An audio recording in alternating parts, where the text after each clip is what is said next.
নাটোরে একটি ভিডিও দেখলাম যে অন্ধ মানুষ বাঁশ ধরে লাঠি ধরে কারো সাহায্য না নিয়ে মসজিদে যাচ্ছেন এবং তিনি নাকি আজানও দেন, মসজিদে 5 ওয়াক্ত নামাজও ঠিকমতো পড়েন।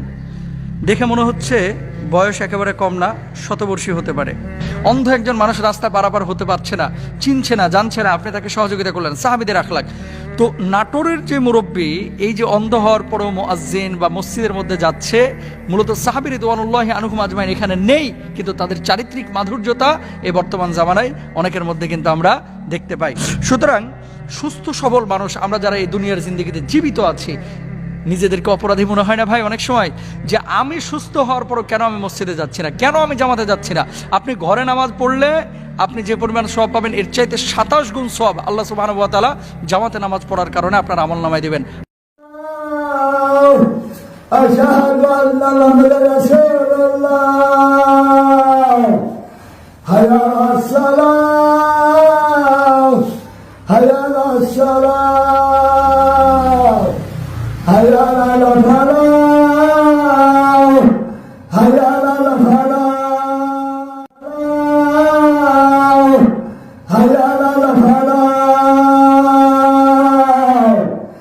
আল্লাহু আকবার আল্লাহু আকবার লা ইলাহা ইল্লাল্লাহ।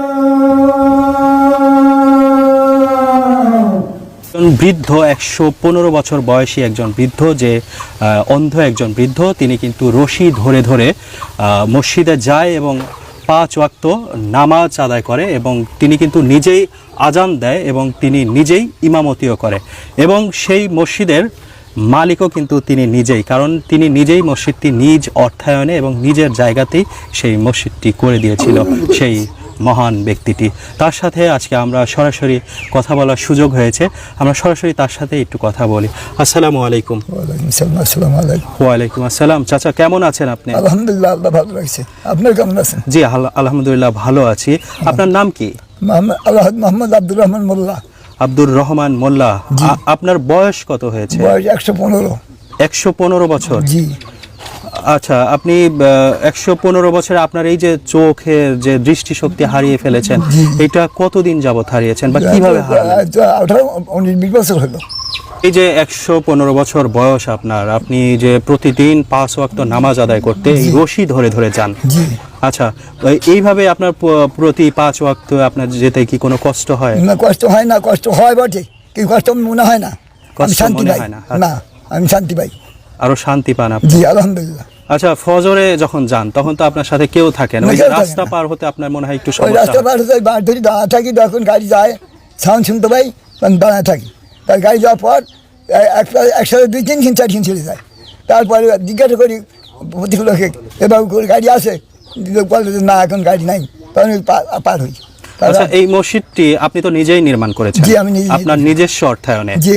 এটা আপনি কি উদ্দেশ্যে করেছিলেন? বলছিলাম যে এই আমার এই গ্রামে, আমার বাড়ি হলাম মধ্যপাড়া, উত্তরপাড়া একটা মসজিদ, খুতবা পাঠের মসজিদ আছে। তো ওই মসজিদে কেউ এই পাড়া থেকে নামাজ পড়তে যায় না, নামাজ পড়তে যায় না।